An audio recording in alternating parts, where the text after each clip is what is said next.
यूरोपीय संघ का दल यूरोपियन यूनियन और सर्वोच्च दल में 3 जिप्सियों पर 4 ध्वजवाहक आपको दिखाई देंगे। उन्हें 4 झंडे ले जाते हुए देखा जाएगा। यूरोपीय संघ का झंडा, जो यूरोपीय संघ का सबसे पहचानने योग्य प्रतीक है। यूरोपीय संघ सैन्य स्टाफ झंडा, यूरोपीय संघ नौसेना बाल अटलांटा का झंडा और यूरोपीय संघ नौसेना बल एस्पाइट्स का झंडा। The EU military representation is led by Colonel Frederick Simon Spitz. The right side gypsy, aligned alongside the second ceremonial jeep, carries the flag of the European Union, symbolizing the institutional unity of the 27 EU member states, and alongside the flag of the European Union military staff, the permanent military body within the EU's institutional framework. The left side gypsy, aligned alongside the first, carries the flags of the EU Naval Force Atlanta and the EU Naval Force Aspid.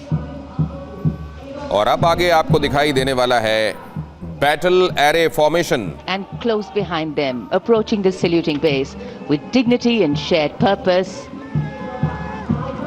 we have leading the mounted contingent Combat of the Republic Day Parade 2026. Combat aircraft और vehicle, missile और robotic dog आपको दिखाई देंगे आगे. Mounted on magnificent gleaming steeds, the 61st Cavalry Contingent, led by Captain Ahan Kumar, the only active horse cavalry regiment in the world.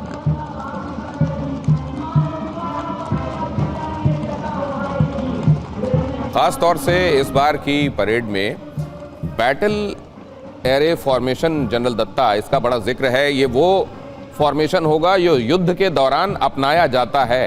ये कितना रोमांचित करने वाला होगा। बिल्कुल दिनेश, देखिए ऐसा है, युद्ध के दौरान जब हम दुश्मन के इलाके के अंदर दाखिल करते हैं, खास करके ऑफेंसिव ऑपरेशंस में और कई हद तक डिफेंसिव ऑपरेशंस में भी, जिसके आगे हमारे रिकॉनेसेंस एलिमेंट्स रहते हैं जो आगे चल के दुश्मन की टो लेते हैं।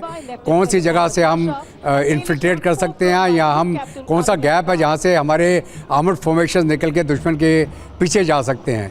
तो उसी प्रकार उसी सीक्वेंस के अंदर हमारा जो पूरा परेड का प्रचलन आज के दिन में है, उसके अंदर जो मैकेनाइज्ड कॉलम्स है, रिकॉनेसेंस यूनिट्स हैं, उसके बाद में स्पोर्टिंग एलिमेंट्स हैं, उसके बाद में जो हमारा लॉजिस्टिक्स यूनिट्स हैं, उसी क्रम के अंदर ये पूरी परेड चलेगी आज के दिन, जिसके अंदर आप हमारे जो रिकॉनेसेंस आर्मर्ड के यूनिट, जिसमें Bhishma tank, T-90, main battle tank Arjun, followed by BMP-2, उसके साथ साथ में हमारे जो रिकॉनेसेंस व्हीकल्स है वो देखेंगे आप।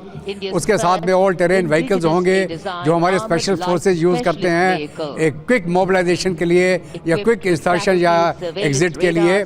और साथ साथ में जो ड्रोन्स का इस्तेमाल हम करेंगे या हमारे एंटी टैंक मिसाइल्स होंगे जो हमारी BMPs के ऊपर, यहाँ जो ऑल टेरेन व्हीकल्स के ऊपर माउंटेड हैं, जो दुश्मन के टैंकों को 4 से 5 किलोमीटर की दूरी तक तबाह कर सकते हैं। तो ये उसी का पूरा एक प्रोटोकॉल चलेगा। पूरी परेड हमारी जो बैटल एरे फॉर्मेशन के अंदर ये करते हुए पथ से निकलेगी और हमारे जो आज के जो माननीय जो हमारे अतिथि हैं उनके सामने से गुजरेगी। और आप देखेंगे हमारे जो मॉडर्नाइजेशन है, जिसके अंदर 61 कैवलरी जो पहले एक सेरेमोनियल परेड में आती थी, आज जो पूरे कम्बैट ड्रेस में आपने देखा होगा।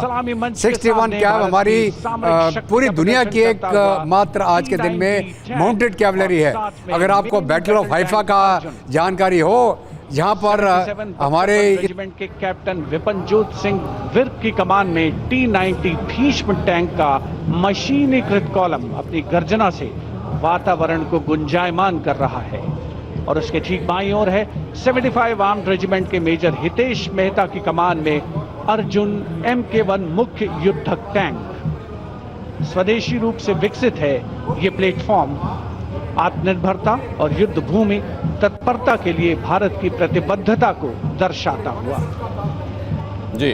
उसके ठीक पीछे BMP-2 और नाग मिसाइल प्रणाली एक साथ शान से आगे बढ़ते हुए भारतीय सेना की मशीनीकृत ताकत के 2 शक्तिशाली प्रतीक हैं। ये 2 गार्ड्स के कैप्टन अक्षय कुमार बाली के नेतृत्व में the mechanised infantry regiment mechanised infantry regiment आगे बढ़ रहा है। BMP-2 रेजिमेंट सिस्टम MK2 बोए वाया मैखोना पेखोती, असल में ये उभयचर नेतृत्व में टैंक समझ लीजिए जो जमीन और पानी दोनों में चल सकता है। रेजिमेंट का आदर्श वाक्य है 17 मेघ हर मैदान फतेह, उसे दर्शाता हुआ।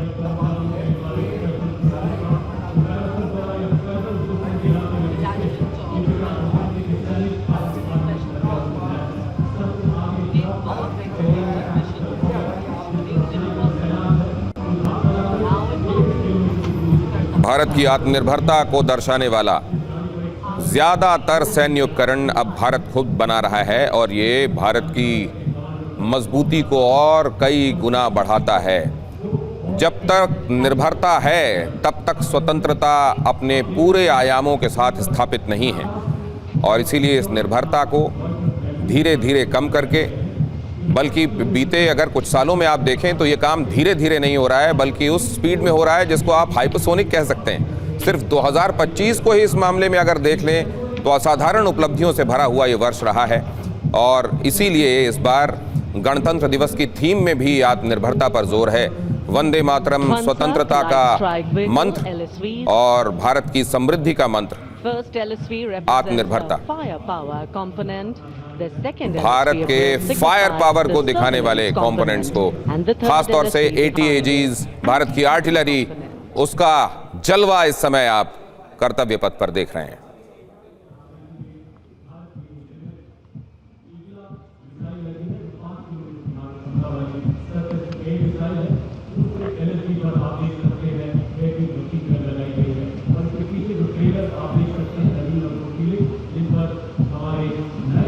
और अब मैं ये चाहूंगा, क्योंकि हमारे पास तीनों ही सेनाओं के विशेषज्ञ मौजूद हैं, जहां पर भी आपको ये लगे कि यहाँ इस समय कुछ ऐसा दिखाई दे रहा है कर्तव्य पथ पर जिसमें आपकी टिप्पणी आवश्यक है, आप इशारा कीजिएगा। अपने कमेंट्स को छोटा रखिएगा ताकि वहां चलने वाली आवाज़ों को भी हम सुन सकें। नहीं, आपको तो यहाँ बिल्कुल रहना है